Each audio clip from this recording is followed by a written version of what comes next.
Dia mavakosa mahakasika ny finoana totosa ny valo ny sivy ary ny folo me lasa teo ny andiany fa 7 amin'ny fivanianana masina fanaon'ny mpino katolika isan-taona izay totosaina any Anosy Volakely. Dia ho jerentsika ny sary mirakitra izay. Ny fahavalo fa 7 ary fa 10 volana me lasa teo no tanterahana tany Anosy Volakely ny andiany fa 7 amin'ny fivahinanana masina fanao isan-taona.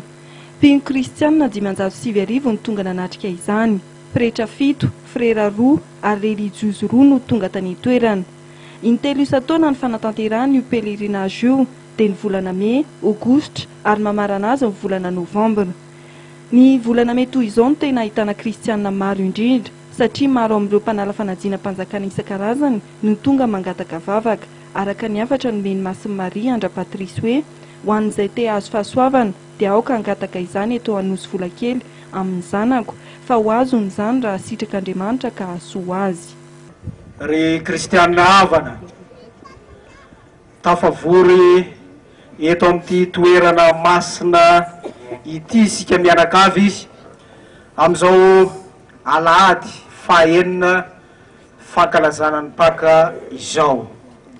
Dia faly miarabantsika rehetra tafavory sy tonga soa eto amin'izao lamesa lehibe iarahantsika manolotra izao. Foto-kevitra aroson'ny fiangonana amintsika zanany amin'izao alahady izao dia hoe tsy mifidy olon-kotiavina Andriamanitra. Nisy lozany tranga ihany koa tamina trakteur iray nitarika remorque avy any amin'ny faritra Ambatondrazaka iny izay mitondra olona 500 nentina avy hatrany tao amin'ny dispensaire n'Anosy Volakely ireo naratra ary nandray tanàna azy ireo ny tompon'andraikitra tao Anosy Volakely. Rota amin'ireo naratra amin'ny tena vomavo ka tsy maintsy nalefa haingana taty andrenivohitra avy hatrany. Nanao vonjana mivaky arak'izany ny mpivahiny izay efa tonga teny toerana ka nahangona vola 10 ariary nentina nanday fasana ireo naratra haingana aty andrenivohitra. Ngara Patrisy moa no natsony manokana napita fa ho antsika rehetra ho an'ny fiangonana mena amin'ny fiangonana ity mariky ny fitiavana ihany koa zany.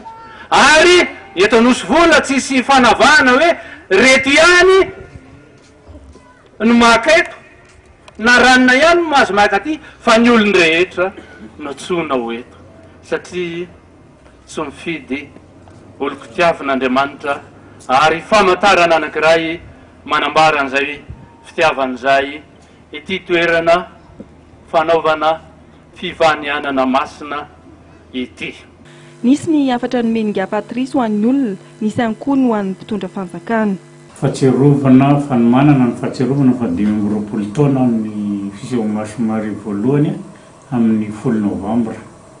Fa hita moa zany fa fiandohan'ilay taona fanomanana an'izay ty pelerinage volana Mai ty. Ny fiovana moa zany dia radinina ny amin'ny afatra dia hoe varina dia varina amin'ny fiainana ny olona dia adino tanteraka ilay afatra hoe miala amin'ny fitiavan-tena sy ny fitiavam-bola fitiavam-boninahitra ary ny filany ratsy ny nofo dia ohatra mety mitombo ny fahasarotan'ny fiainana sy ny akamaroany ny faharatsiana mitranga eto amin'ny firenentsika. Ny afatra ataoko zany dia hoe samy miverina mitany mandinika n'izay fibebahana izay satria araky ny afatra dia hoe tsy miankina amin'ny politika na miankina amin'ny toe-karena na miankina amin'ny fahaizana fa miankina amin'ny fiovan'ny tsirairay amin'izay toetra ratsy izay hiala aminy no atonga ny firenentsika ho tafarina. Ny mahakasika ny fitondrana indray no raha siana teny dia fa tamin'ny taona 2000 moa fiseho Masin'i Maria farana dia efa nafarana hoe tsy ampy olokena Madagasikara.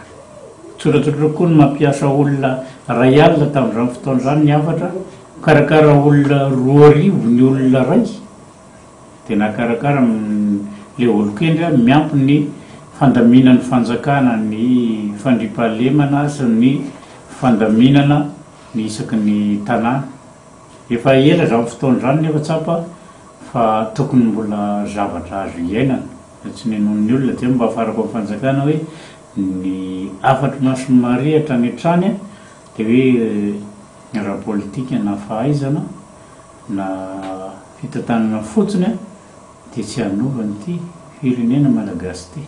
Dia mba tiako tenenina kely izay fampatsiahivan'izay hoe tsaratsara koa ny misy mpitarika miaraka amin'ny fahendrena fa tsy miaraka amin'ny hoe fahaizana fotsiny.